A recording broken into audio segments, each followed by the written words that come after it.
पहुंच गए हैं।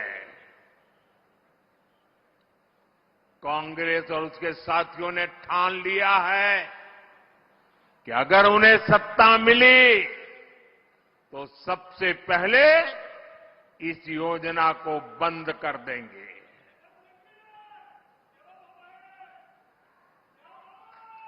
मैं जरा आपसे पूछना चाहता हूं,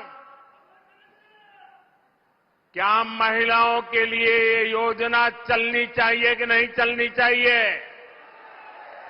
महिलाओं को लाभ मिलना चाहिए कि नहीं मिलना चाहिए?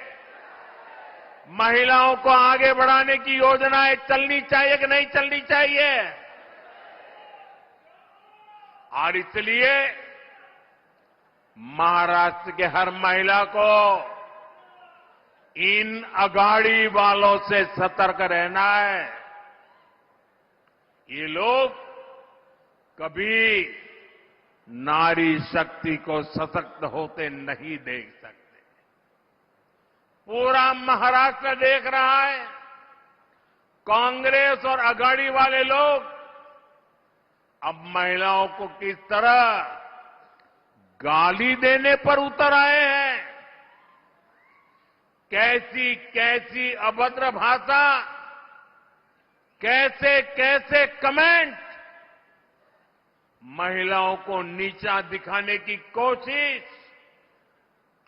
महाराष्ट्र की कोई माता बहन कभी भी अघाड़ी वालों के इस कृत्य को माफ नहीं कर सकती। साथियों, भाषा भी और मातृभाषा तो एक तरह से हमारी मां होती है। मुझे गर्व है कि हमारी सरकार ने मराठी भाषा को अभिजात भाषा का दर्जा दिया है।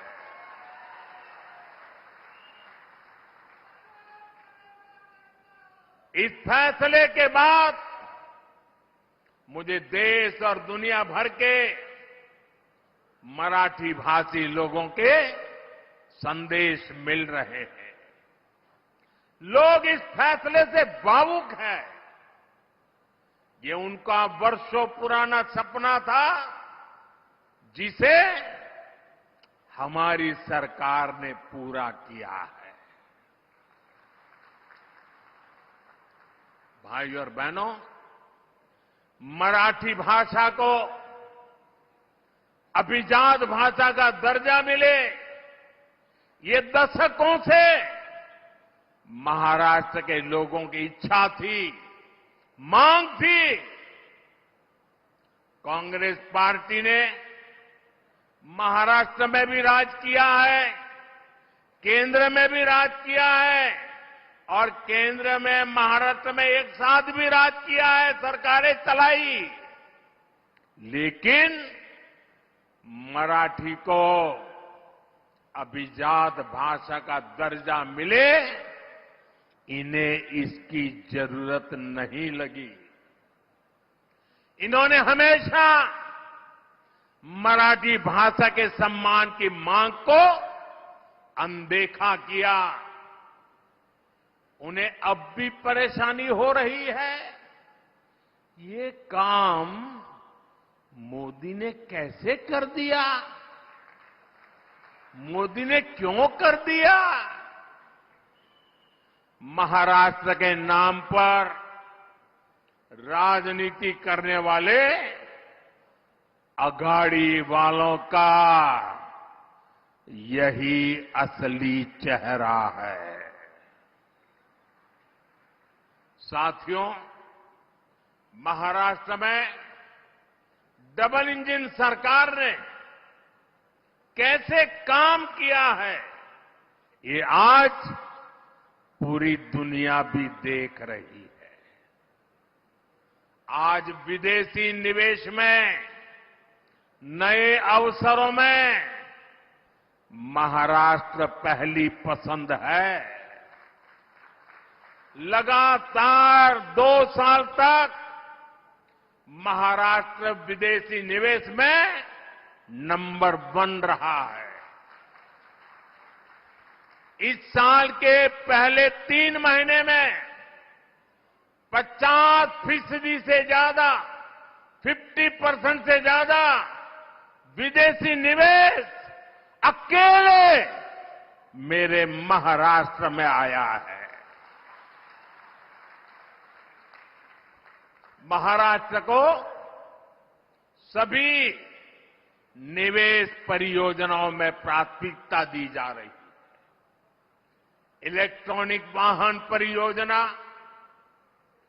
ग्रीन एनर्जी और सोलर प्रोजेक्ट, स्टील प्रोजेक्ट, ऐसे कितने ही प्रोजेक्ट महाराष्ट्र के अलग अलग हिस्सों में स्थापित किए जा रहे हैं। भारत का सबसे बड़ा पोर्ट, पूरे हिंदुस्तान का सबसे बड़ा, ये पोर्ट भी, बंदरगाह भी हमारे महाराष्ट्र में बन रहा है।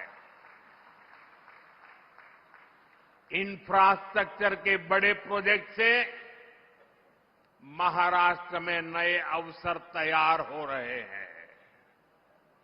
साथियों, और जिस दिन मैं वाढवण पोर्ट के शिलान्यास के लिए आया था, उस दिन हमारे देवेंद्र जी ने पब्लिक में एक इच्छा व्यक्त की थी।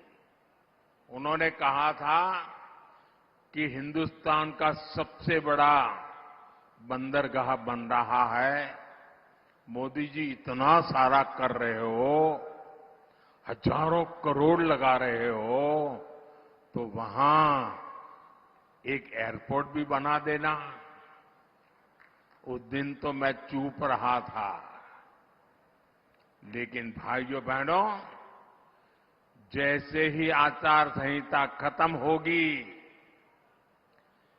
जैसे ही महाराष्ट्र में महायुति की शपथ विधि हो जाएगी, मैं महाराष्ट्र सरकार के साथ बैठ करके देवेंद्र जी की इच्छा कैसे पूरी हो, इस बात के लिए काम करूंगा।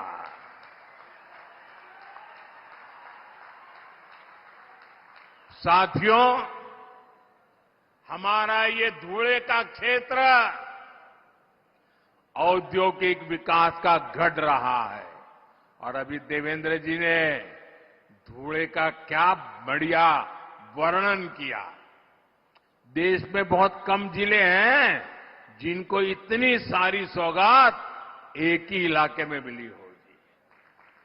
ये टेक्सटाइल का भी बड़ा केंद्र है और मुंबई दिल्ली इंडस्ट्रियल कॉरिडोर से भी जुड़ा हुआ है। धुले की कनेक्टिविटी यहां के विकास के लिए बहुत जरूरी है। इसलिए धुले के इंफ्रास्ट्रक्चर और कनेक्टिविटी पर हजारों करोड़ रुपए खर्च किए जा रहे हैं। धुले सोलापुर हाईवे का काम जारी है। धुले इंदौर रेल मार्ग का काम स्वीकृत हो चुका है। इन सारी परियोजनाओं से यहां के युवाओं के लिए रोजगार के भी हजारों नए अवसर बने हैं। साथियों, महाराष्ट्र के किसानों को भी डबल इंजन सरकार में डबल फायदा